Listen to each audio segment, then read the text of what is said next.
Hello everyone, history with Abhilash channel में आपका स्वागत है। और हम लोग आज मॉडर्न हिस्ट्री सीरीज का नेक्स्ट लेक्चर करने वाले हैं, जो कि है आपका बंगाल में द्वैत शासन, ड्यूअल गवर्नमेंट इन बंगाल। तो इससे पहले कि अगर आपने सारे वीडियो नहीं देखे तो पहले वो देख लें, क्योंकि हमारी जो सीरीज चल रही है वो एक दूसरे से जुड़ी हुई है ना। इस वीडियो में हम लोग जानेंगे आगे की कहानी कि क्या क्या हुआ। ठीक है, तो ड्यूअल गवर्नमेंट इन शुरू करने से पहले आप लोग पहले प्लासी बक्सर सारा कुछ समझ लें, उसके बाद ही ड्यूअल गवर्नमेंट में समझ में आएगा।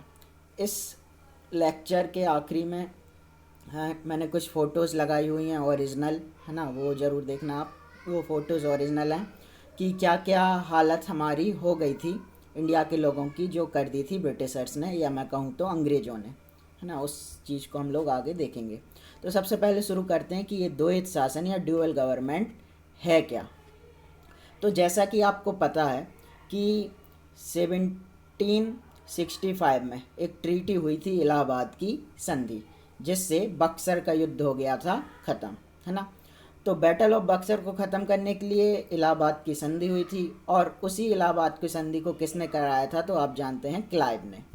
अब क्लाइव ने इलाहाबाद की संधि के बाद बंगाल, बिहार, उड़ीसा, है ना, या कहें मुगल का भी प्रशासन, ये सब कुछ किसके हाथ में आ गया? अंग्रेज़ों के हाथ में आ गया। अब इन्हें चलाने के लिए इन्होंने नया सिस्टम लागू वहाँ पर किया, नया सिस्टम इंट्रोड्यूस किया, जिसे हम जानते हैं डुअल गवर्नमेंट के नाम से या द्वैत शासन के नाम से। तो हम लोग आज का शुरू करते हैं। बंगाल में जो आपका द्वैत शासन शुरू हुआ, ये कौन है सामने जो फोटो दिख रही है? Robert Clive. रॉबर्ट क्लाइव ने 65 में बंगाल में शुरू किया डुअल गवर्नमेंट या द्वैत शासन, जो कि चला 1765 से कब तक चला? 1762 तक।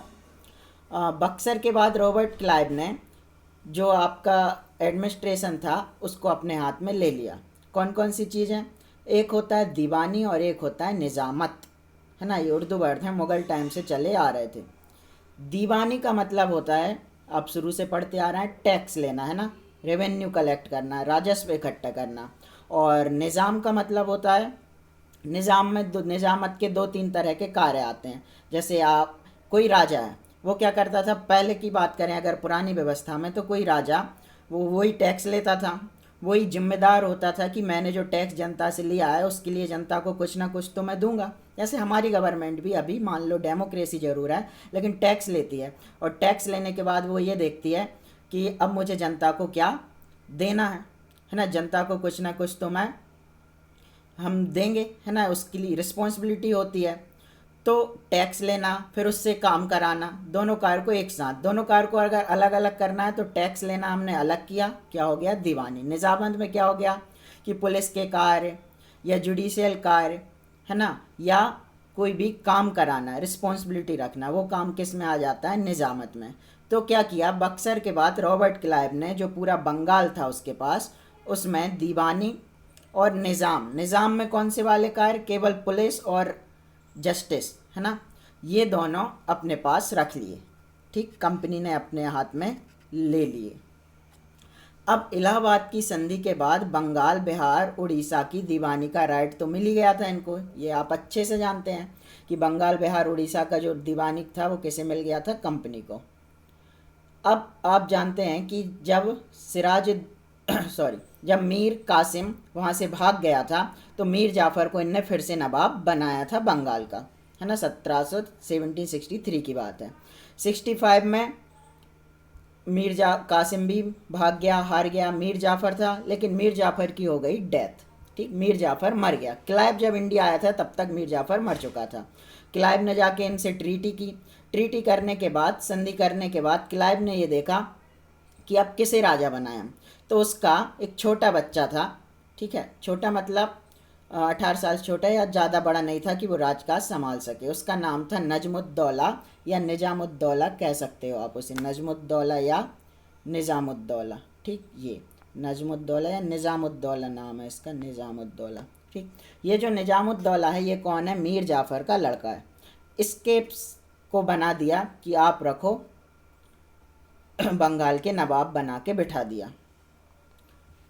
ठीक, बंगाल में जब इनने बिठा दिया, लेकिन जो पूरी दीवानी का राइट था ना टैक्स लेने का, वो तो किसके पास था? कंपनी का।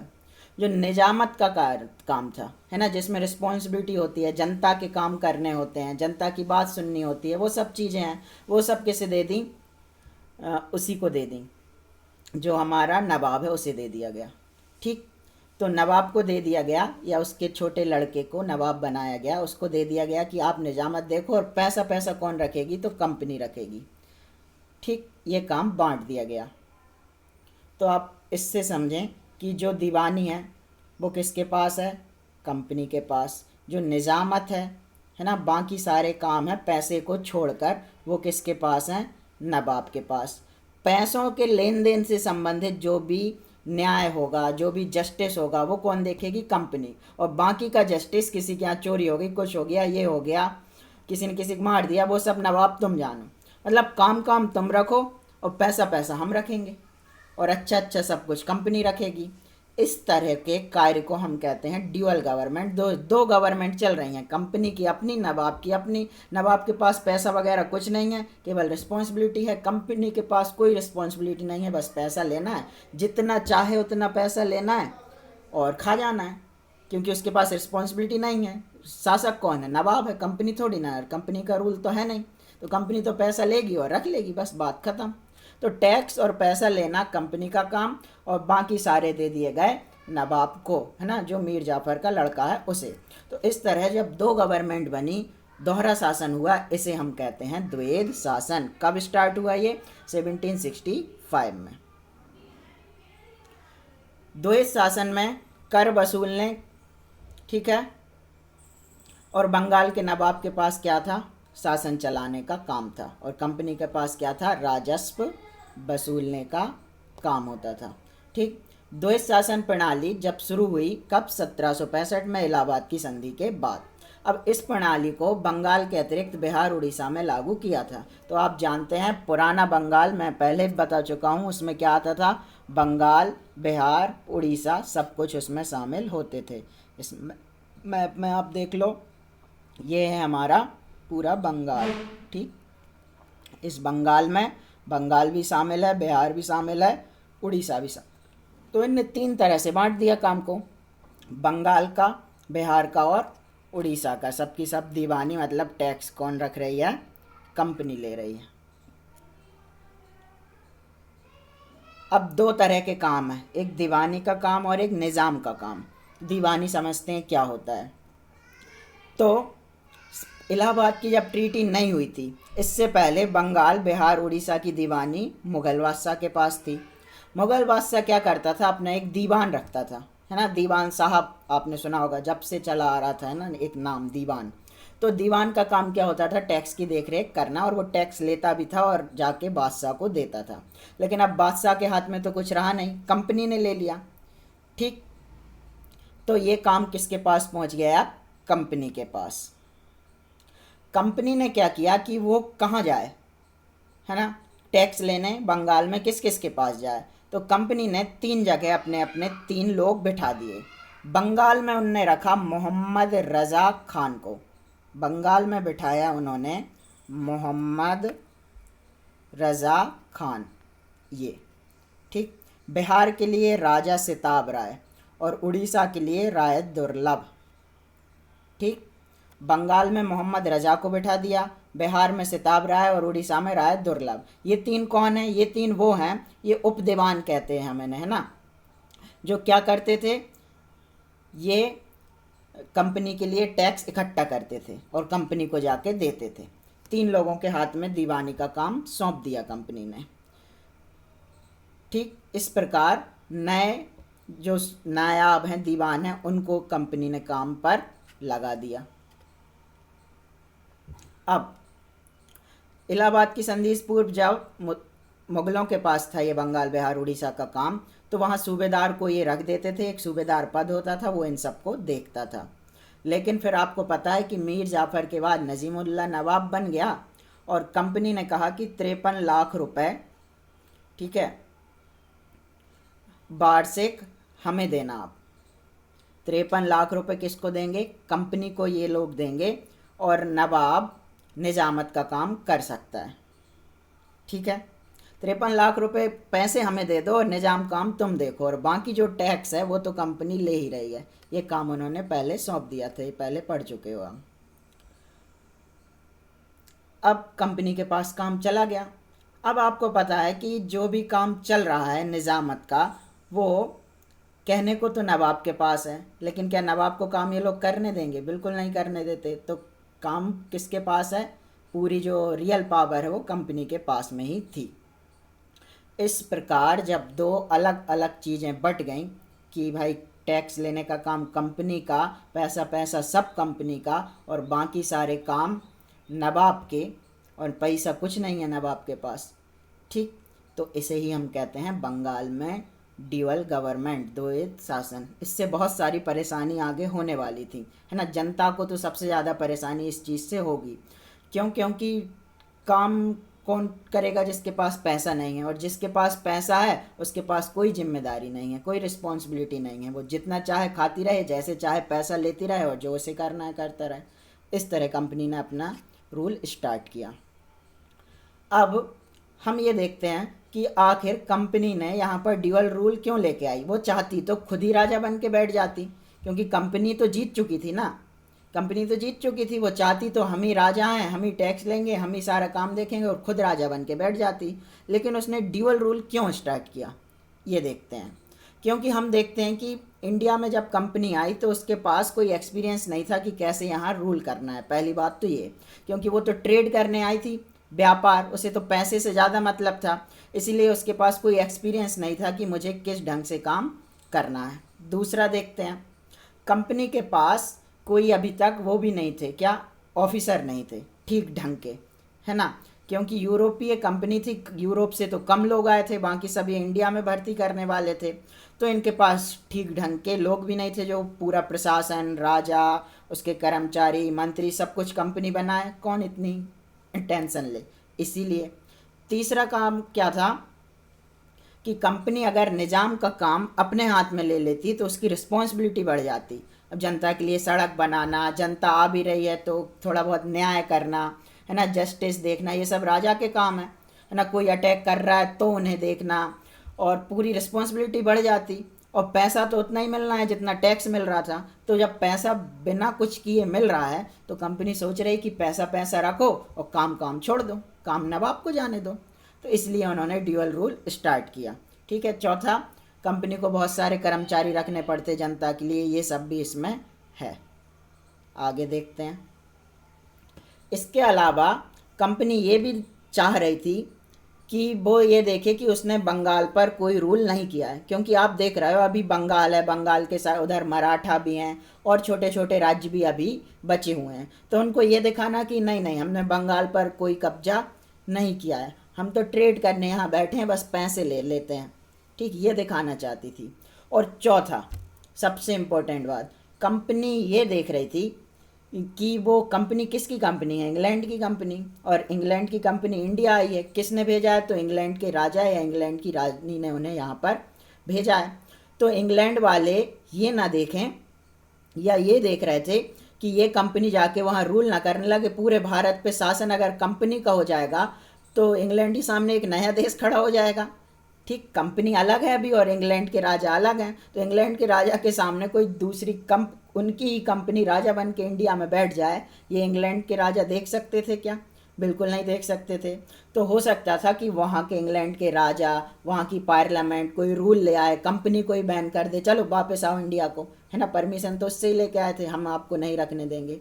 तो इसीलिए कंपनी ने सोचा कि जितना पैसा मिल रहा है लूट लेते हैं, अभी शासन प्रशासन के बारे में देख कर क्या करना है, पैसा पैसा काम करें।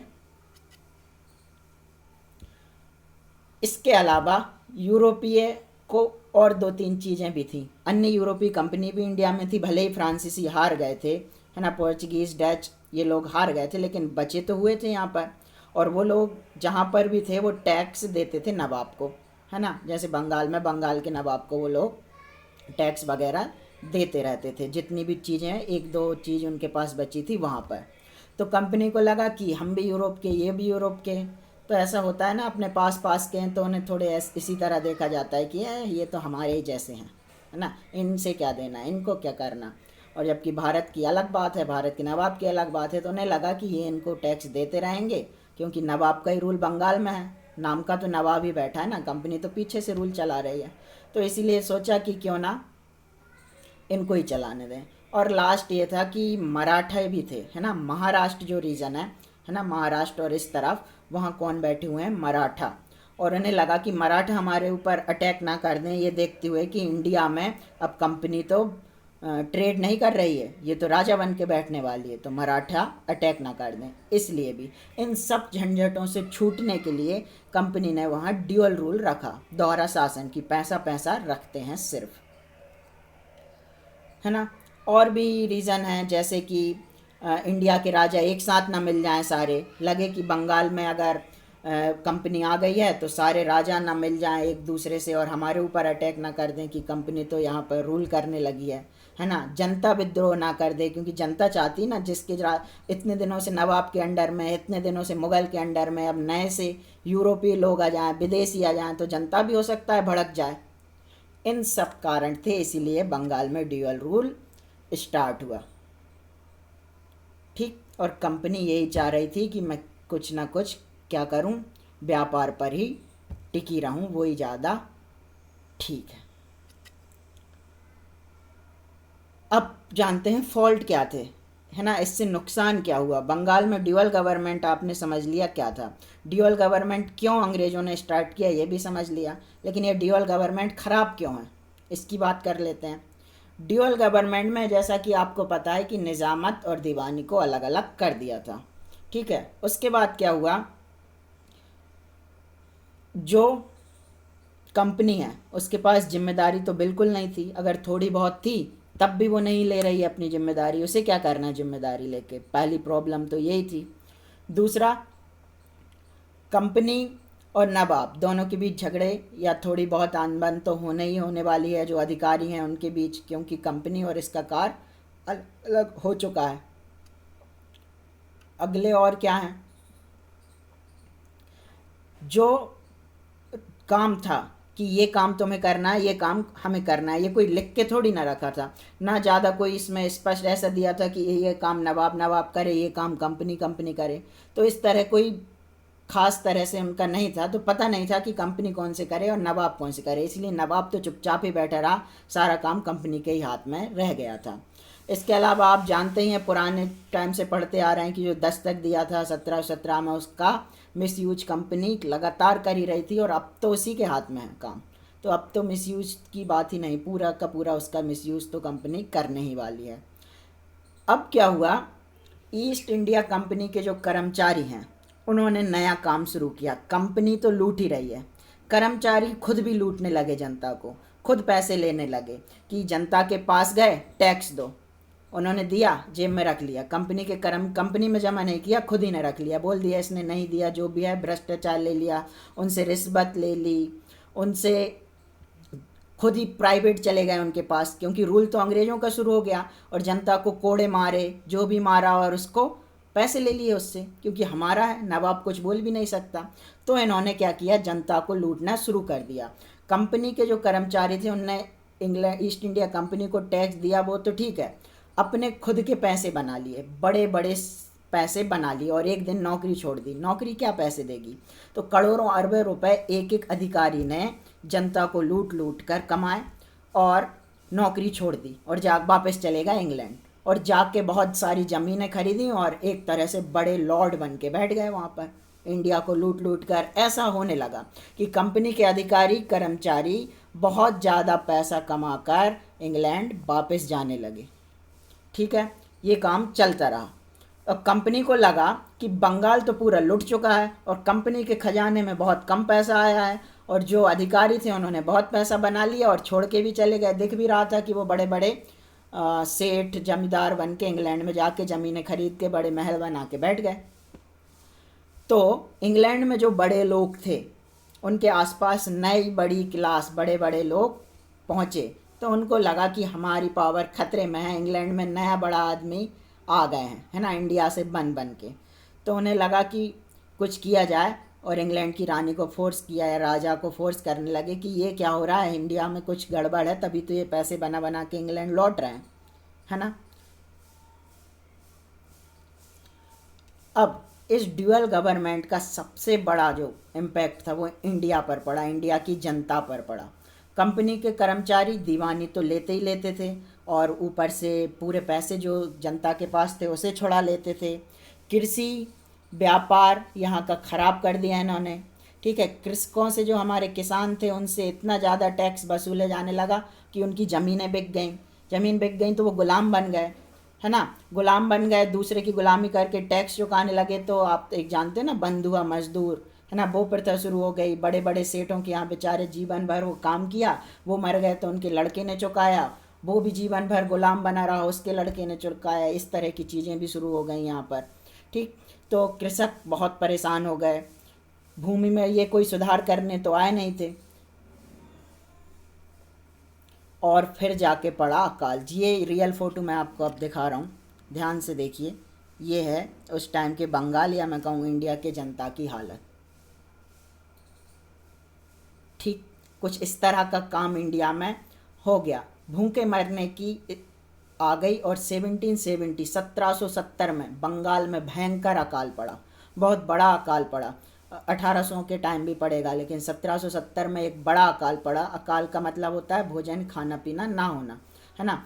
तो इंग्लैंड के लोग किसानों को लूटेंगे, ठीक है, फसल उनको लगाने नहीं देंगे, वो कर्ज में डूब ही जाएंगे। तो उनके पास खाने की चीज़ बचेगी, जब किसान के पास खाने की चीज़ नहीं बनेगी तो दूसरे लोगों के पास खाने की चीज़ कहाँ से आएगी। तो एक जग पूरे के पूरी जगह बंगाल में क्या हो जाएगी, अन्न की कमी हो जाएगी। अन्न की कमी, या हमारी ग्रेनरी सिस्टम है वो ख़राब हो जाएगा, ग्रेन कम हो गया। अब ये कम हो जाएगा तो लोग भूखे तो मरेंगे ही मरेंगे, दूसरी जगह से अंग्रेज़ ला के कोई देने वाले थे नहीं। आजकल क्या होता है कि महाराष्ट्र में कमी आई तो मध्य प्रदेश से जाके हमने दे दिया, वहाँ सूखा पड़ा तो यहाँ से ले गए। लेकिन अंग्रेज़ों को तो ऐसा कुछ था नहीं कि वो करें, वो क्यों करें, क्योंकि वो तो लूटने ही आए हैं। और वो ऐसा करते भी नहीं थे, इसीलिए भयंकर अकाल पड़ता था। और इस तरह लोगों की हालत रही इंडिया की। तो गुलामी के टाइम पर किस तरह की कंडीशन बनी वो आप अभी देख रहे हैं। ओके, नेक्स्ट क्या हुआ, ये तो किसानों की हालत थी। दूसरा किसान होता है और दूसरा कौन होते हैं, तो जो हमारे व्यापारी होते हैं या फिर जो कर्मचारी होते हैं जो सामान बनाते हैं, है ना, उनकी बात कर लेते हैं। तो व्यापार जो हमारा था, ट्रेड कॉमर्स, वो क्या हो गया, पूरी तरह ख़त्म होने लगा इंडिया में। क्यों? क्योंकि कंपनी के कर्मचारी ने क्या किया, खुद का ट्रेड करने लगे, है ना, खुद अपना पर्सनल ट्रेड शुरू कर दिया उन्होंने। कि तुम क्यों करो, इंडिया के लोगों को तो मारने और भगाने लगे और खुद पैसा कमाने लगने, खुद ने अपना पर्सनल ट्रेड कर लिया। पर्सनल ट्रेड के बाद बहुत ज़्यादा उस पर मोनोपोली लगा दी। एक अधिकार मतलब कंपनी खुद ही, वहाँ जो अधिकारी हैं वो जिसको कहें वही उनको पैसे देता था, उसी को ट्रेड करने दे रहे थे, बाकी सबको हटा दे रहे थे। दूसरा, भारतीयों को कहा गया कि तुम कम से कम कीमत पे बेचो, लगभग फ्री में बेचने लगो। तुमने 10 का बनाया, हम 1 रुपये में ही लेंगे, देना है तो दो, नहीं देना है मत दो, तुम्हें करने भी नहीं देंगे। कंपनी ऐसा कहने लगी। अब जब बहुत ज़्यादा कम कीमत पे देंगे तो कैसे होगा, उनके उद्योग धंधे क्या हो गए, ये आपको फ़ोटो दिख रही है ना, उद्योग शिल्प, उनके उद्योग धंधे कैसे हो गए, धीरे धीरे बंद हो गए। ये आपको एक फ़ोटो दिख रही है, ये एक तरह की अकाल के टाइम की है, भूखे मरने की टाइम की है। ये पीछे आपको फैक्ट्री दिख रही है और सामने ये सब के लिए खाना दिया जा रहा है ना, जो यहीं के लोग हैं लोकल वो मदद कर रहे हैं। तो फैक्ट्रियाँ जो लगी हुई थी वो बंद हो गई, ठीक है। सारी चीज़ें इंडिया में धीरे धीरे करके अंग्रेज लूटने लगे हैं। किसान बर्बाद, लोग बर्बाद, यहाँ के ट्रेडर्स बर्बाद, यहाँ की फैक्ट्रियाँ बंद हो गई, ठीक। क्योंकि वो मन माने या बिल्कुल फ्री में कोई कैसे बेच सकता है, इसलिए धीरे धीरे करके फैक्ट्रियाँ बंद हो गई। बंगाल जहाँ अंग्रेज आए थे वहाँ पर, वहाँ का बंगाल का सबसे फेमस था क्लॉथ्स, है ना, कपड़े, रेशम के, रेशमी कपड़े, सिल्क, है ना, सिल्क के जो होता था वो बहुत ज़्यादा होता था बंगाल में। और ये आपको एक कपड़े की पिक्चर दिख रही है साइड में, ये तो ये जो सिल्क है ये बंगाल का फेमस था। और ये सिल्क पर बड़ा हुआ और धीरे धीरे ये भी कम होने लगा, ठीक है।